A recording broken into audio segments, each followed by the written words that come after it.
Bonjour à toutes et à tous, on commence cette revue de presse en France avec la dernière journée de Ligue 1 de l'année qui se jouait hier.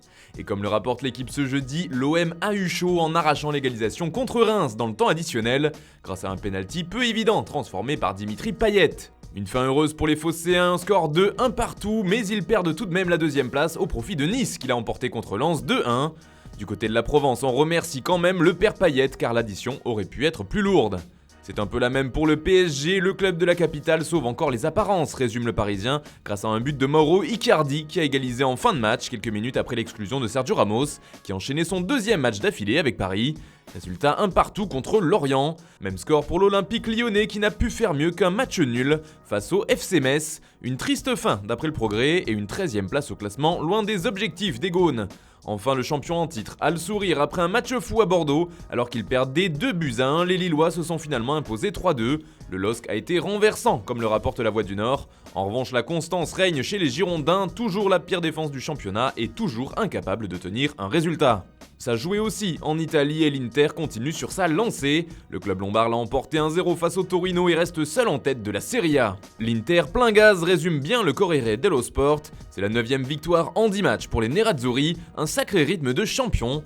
La Gazzetta dello Sport fait elle aussi sa une sur le tenant du titre transalpin et titre sur la tombola de l'Inter, en donnant quelques chiffres comme les 49 buts marqués en 19 matchs ou les 46 points des Interistes.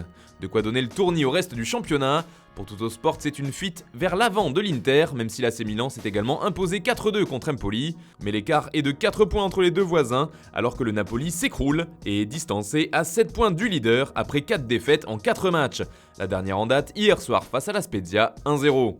On file en Angleterre où c'était la League Cup hier soir avec Chelsea qui a battu Brentford 2-0. Tottenham a pris le meilleur contre West Ham 2-1 et donc Liverpool a gagné dans le dur au tir au but contre Leicester.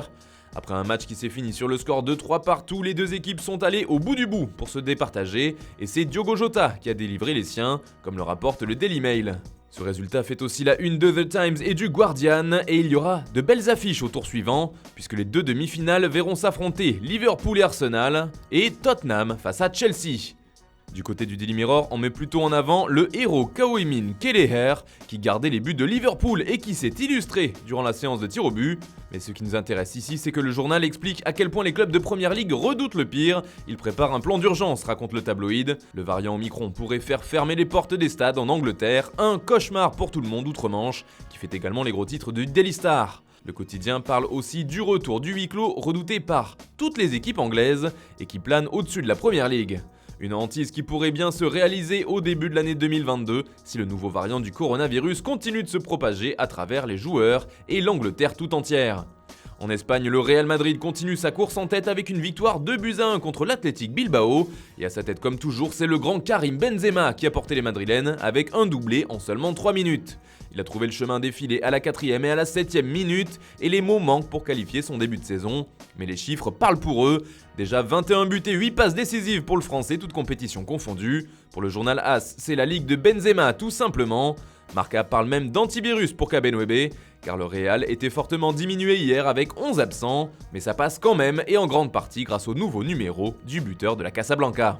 On reste en Espagne pour finir avec la presse catalane qui parle aussi du doublé de Benzema, mais ce qui fait la une de Mundo Deportivo, c'est le transfert à venir de Ferran Torres au FC Barcelone. C'est bouclé, affirme le quotidien ibérique, il y a bien accord entre le Barça et Manchester City autour d'un chèque d'environ 55 millions d'euros plus bonus. Même chose en couverture de sport ce jeudi, le journal ajoute qu'il va signer un contrat de 5 années avec les Blaugrana.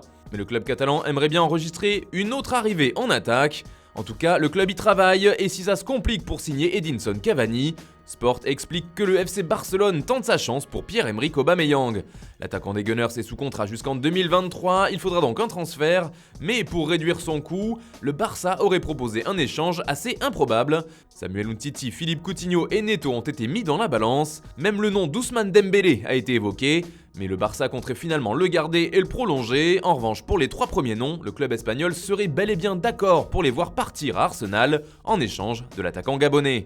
Voilà, c'est tout pour ce matin, bonne journée à tous, on se retrouve tout à l'heure pour un nouveau JT sur Foot Mercato.